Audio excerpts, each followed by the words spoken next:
አንድ አምላክ በሚሆን በአብ በወልድ በመንፈስ ቅዱስ ስም አሜን። ታኅሳስ 27 አስቀድሞ ሽፍታ የነበረውና በኋላም በንስሐ ተመልሶ 7 ዓመት ሙሉ ምንም ውሃ ሳይቀምስ እስከ መኖር ድረስ በታላቅ ተጋድሎ የኖረው የእግዚአብሔር ሰው አባ በእጉ ባለ ዕረፍቱ ነው። በስመ አብ ወወልድ ወመንፈስ ቅዱስ አሐዱ አምላክ አሜን። የእግዚአብሔር ሰው አባ በእጉ በመጀመሪያ ሽፍታ የነበረ ሲሆን በመንገድ ላይ ንብረት የያዘን ሰው ማንንም የማያሳልፍ ቀማኛ ሰው ነበር። ከኃይለኝነቱም የተነሳ ሕዝቡም ሁሉ ይፈራው ነበር። በእጁ ሰይፍና ጦር ይዞ ይዘርፍ ወደ ወደደው አገር ይገባል። እየዘረፈ በሚያገኘው ገንዘብም ራሱን በተለያዩ ምግቦችና መጠጦች ያስደስት ነበር። በአማሩ ልብሶችም ይዋብ ነበር። ገንዘቡ የተወሰደበት ሰውም እርሱ እንደወሰደበት ባወቀ ጊዜ ዳግመኛ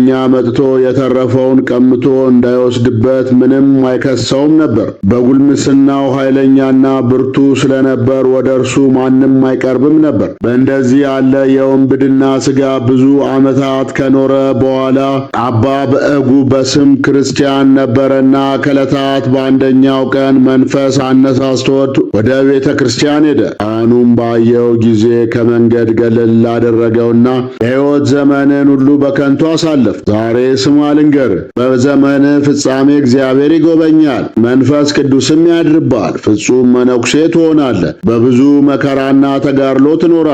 በዚያም የነፍስ መዳኛ ይሆናል፣ እግዚአብሔርንም ደስ ታሰኘዋለህ አለው። ከዚህም የበዛውን ብዙ ነገር ነገረው። ከዚህም በኋላ ወደ ቤተ ክርስቲያን ገብቶ ቁርባን ተቀበለ። ወደ ቤቱም ከተመለሰ በኋላ ካህኑ የነገሩትን እያሰበ እስከ መቼ በስንፍና ይኖራለሁ? እስከ መቼስ የነፍሴን መዳኛ ሳላስብ እኖራለሁ ያለ አሰበ።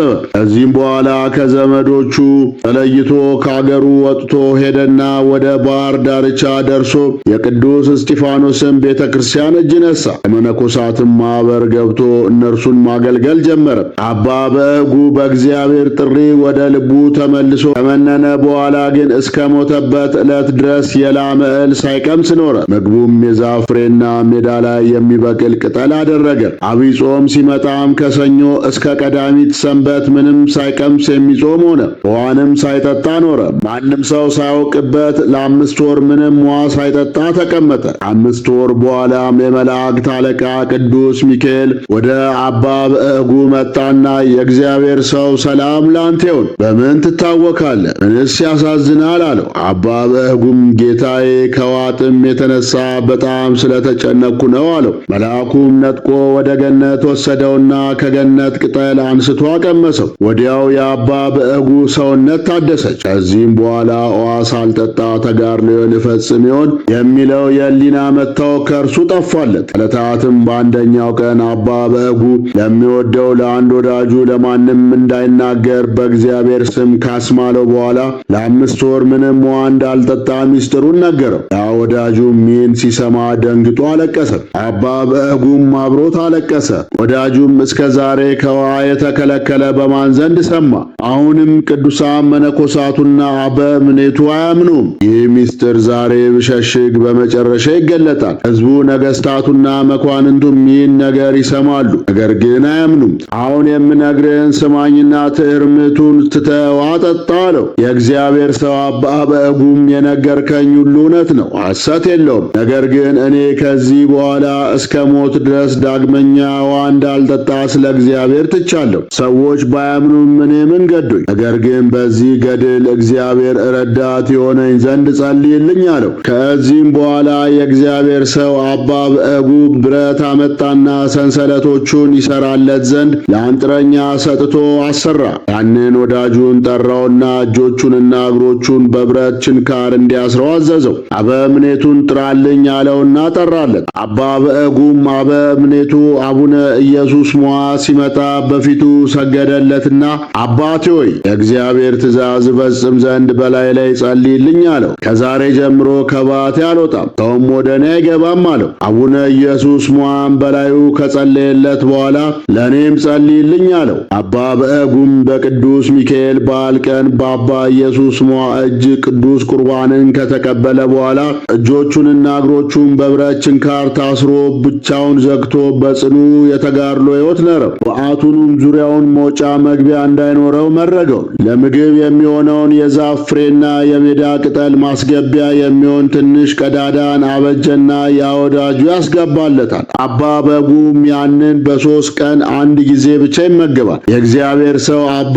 በጉ በእንዲህ አይነት ጽኑ በሆነ የተጋድሎ ሕይወት ሲኖር ሰውነቱ ላይ ከቆዳውና ከአጥንቱ በቀር የሚታይ ነገር እስኪጠፋ ድረስ ታላቅ ተጋድሎን ተጋደለ። ውሃንም እስከ 7 ዓመት ድረስ አልጠጣም። መቆምም አይችልም ነበርና መነኮሳቶቹ ለቅዱስ ቁርባን በቃሬዛ አድርገው ወደ ቤተ ክርስቲያን ይወስዱት ነበር። የእግዚአብሔር ሰው አባ በዕጉ በእንደዚህ አይነቱ ለመስማት በሚከብድ እጅግ የበዛ ጽኑ ተጋድሎ ካደረገ ከብዙ ድካም በኋላ በዚች ዕለት ታኅሳስ 27 ቀን በሰላም አረፈ። ጌታችን መድኃኒታችን ኢየሱስ ክርስቶስም ተገልጦ ታላቅ ቃል ኪዳን ሰጠው። ሰው ምንም ውሃ ሳይጠጣ 7 ዓመት መኖር ይቻለዋልን? ብዙ ሲጋደሉ እንደኖሩ የቅዱሳንን ገድላቸውን ሰምተናል። ነቢይ ዕዝራ የዱር ዛፍ ፍሬ እየተመገበ ውሃም እየጠጣ በምድረ በዳ እየጾመ ኖረ። ነቢይ ኢሳይያስም የሜዳ ጎመን እየቆረጠ ከእርሱም እየተመገበ ውሃም እየጠጣ በተራራ እየጾመ ኖረ። እግዚአብሔር ስሙን የበረሃ ኮከብ ብሎ የጠራው የመነኮሳት በኩር የሆነ አባ አንጦስና አባ መቃርስም በደረቅ ኅብስትና በውሃ ብቻ ሲጋደሉ ኖሩ። እኒህ ምድራውያን ሲሆኑ ሰማያውያን ሆኑ።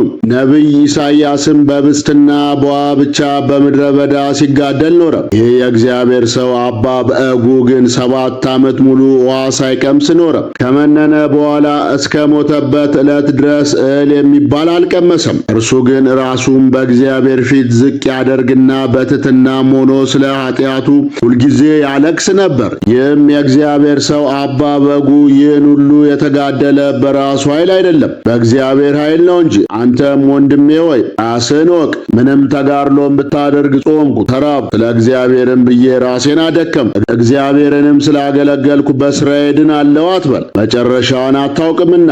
አንተ ግን ስለ እግዚአብሔር ብለህ ራስህን ኃጥእ አድርግ፣ ያን ጊዜ እግዚአብሔር ያጸድቅሃልና። ወዳጅ ሆይ በእግዚአብሔር ዘንድ እንድትመሰገን ራስህን አታመስግን፣ ሌሎችም ያመስግኑ ዘንድ አትውደድ። ክብር ታገኝ ዘንድ ትሕትናን ገንዘብ አድርግ። እግዚአብሔር ሰው የአባ በጉ ረድኤት በረከታቸው ይደርብን፣ በጸሎታቸው ይማረን። አነሳስቶ ላስጀመረን አስጀምሮ ላስፈጸመን ለኃያሉ አምላክ ለልዑል እግዚአብሔር ክብር ምስጋና ይግባው። ወስብሐት ለእግዚአብሔር ወወላዲቱ ለድንግል ወለመስቀሉ ክቡር። ይቆየን።